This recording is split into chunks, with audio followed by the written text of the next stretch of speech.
রাষ্ট্রপতি নির্বাচনের যে মনোনয়নপত্র দাখিল সেই দাখিলের শেষ দিন আজ। তো বিরোধী দলের পক্ষ থেকে মনোনয়ন কাকে দেয়া বিরোধী দলের পক্ষ থেকে প্রার্থী মনোনয়ন দেওয়া হয়েছে এবং বিএনপির পক্ষ থেকে কাকে মনোনয়ন দেওয়া হচ্ছে রাষ্ট্রপতি পদে নির্বাচনের জন্য সেটি কিন্তু এখনও পর্যন্ত ঘোষণা করা হয়নি।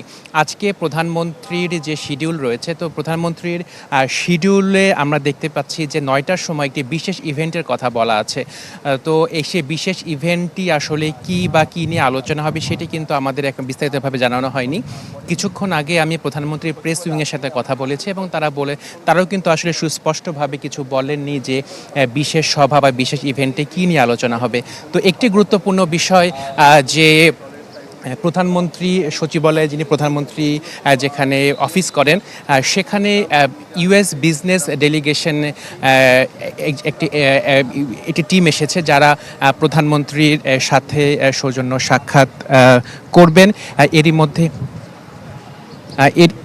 এরই মধ্যে প্রতিনিধি দল তারা এসেছেন এবং প্রধানমন্ত্রীও কিন্তু তিনি এখনও তার যে অফিস কক্ষ সেটিতে কিন্তু তিনি এখনও আসেনি। হয়তো বা কিছুক্ষণের মধ্যেই প্রধানমন্ত্রী তার সচিবালয়ে যে তার যে অফিস রয়েছে সেখানে তিনি আসবেন। তো আপনাকে জানিয়ে রাখি যে বেলা ১১টার দিকে বিরোধী দলের পক্ষ থেকে তাদের যে প্রার্থী ঘোষণা করা হয়েছে সেই প্রার্থীর মনোনয়নপত্র দাখিল করা হবে নির্বাচন কমিশনে এবং আমরা জানতে পেরেছি যে দুপুর ২টার দিকে বিএনপির যিনি প্রার্থী হবেন তার মনোনয়নপত্র দাখিল করা হবে নির্বাচন কমিশনে এবং ২০ আগস্ট নির্বাচনটি হবে, রাষ্ট্রপতি পদে নির্বাচনটি হবে এবং যেখানে সংসদ সদস্যরা ভোট দেবেন এবং এই ভোটটি হবে প্রকাশ্যে। আপনাকে জানিয়ে রাখি যে ৩৫ বছর পরে রাষ্ট্রপতি পদে নির্বাচন হচ্ছে।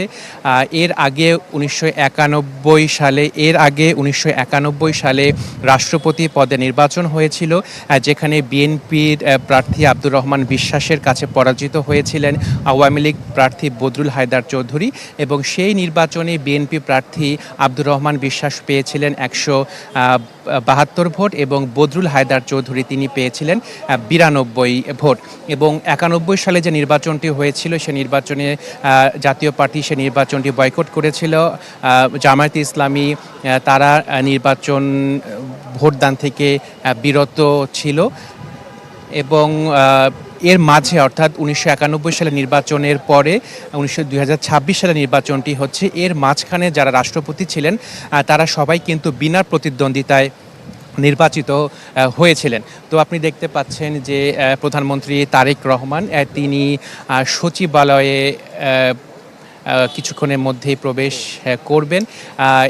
আমরা দেখতে পাচ্ছি বাংলা কিউআর যেখানে নগদ পেমেন্ট সেখানে সারা দেশে ১০ লাখেরও বেশি মার্চেন্টে নগদে পেমেন্ট করুন খুব সহজে।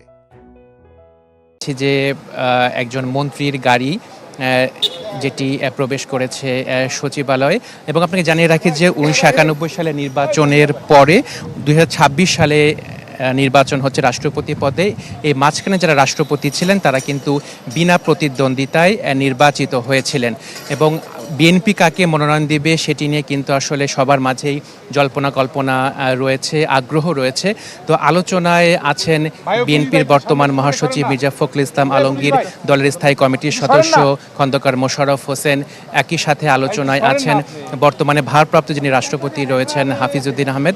তো আপনারা দেখতে পাচ্ছেন যে প্রধানমন্ত্রী তারেক রহমান তিনি সচিবালয়ে ১ নম্বর ভবনে তার যে কার্যালয় রয়েছে সেখানে তিনি এসেছেন।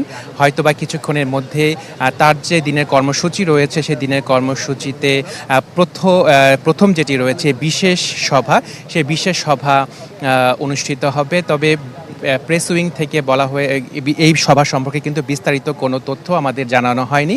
তবে একটি গুরুত্বপূর্ণ বিষয় যে ইউএস বিজনেস টিম যে দলটি বাংলাদেশে সফর করছে তারা আজকে প্রধানমন্ত্রীর সাথে সৌজন্য সাক্ষাৎ করবেন। সেটিও কিন্তু আসলে প্রধানমন্ত্রীর শিডিউলে রয়েছে, যেটি শুরু হওয়ার কথা রয়েছে সকাল ৯:৩০ থেকে। তো সবারই আগ্রহ রয়েছে আজকে যে রাষ্ট্রপতি পদে কাকে মনোনয়ন দেয়া হবে। তো আমরা দেখতে পাচ্ছি যে এখানে বাংলাদেশে যুক্তরাষ্ট্রের সাবেক রাষ্ট্রদূত পিটার ডি হাস তিনি এখানে উপস্থিত রয়েছেন। একই সাথে যুক্তরাষ্ট্রের ফরেন সার্ভিসের উচ্চপদস্থ কর্মকর্তা নিশা দেশাই তিনিও কিন্তু এখানে এসেছেন। তিনি এরই মধ্যে প্রধানমন্ত্রীর যে অফিস যেখানে বসেন তার সেই অফিসে কিন্তু তিনি প্রবেশ করেছেন। নিশা দেশাই একই সাথে পিটার ডি হাস সহ অন্যান্য যারা কর্মকর্তা রয়েছেন ইউএস বিজনেস টিমের তারা এরই মধ্যে প্রধানমন্ত্রী কার্যালয়ে সচিবালয়ের প্রধানমন্ত্রীর যে অফিস রয়েছে সেটিতে তারা প্রবেশ করছেন। এই বৈঠকটি শুরু হওয়ার কথা রয়েছে সকাল 9:30 থেকে। এর আগে বিশেষ ইভেন্টের কথা বলা হয়েছে প্রধানমন্ত্রীর যে প্রেস উইং রয়েছে সেখান থেকে।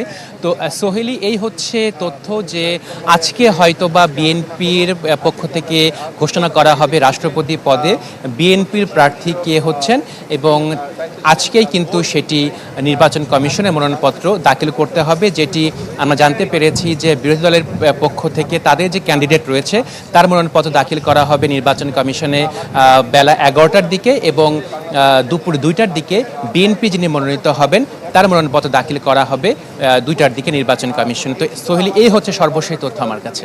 প্রিন্স, ধন্যবাদ আপনাকে।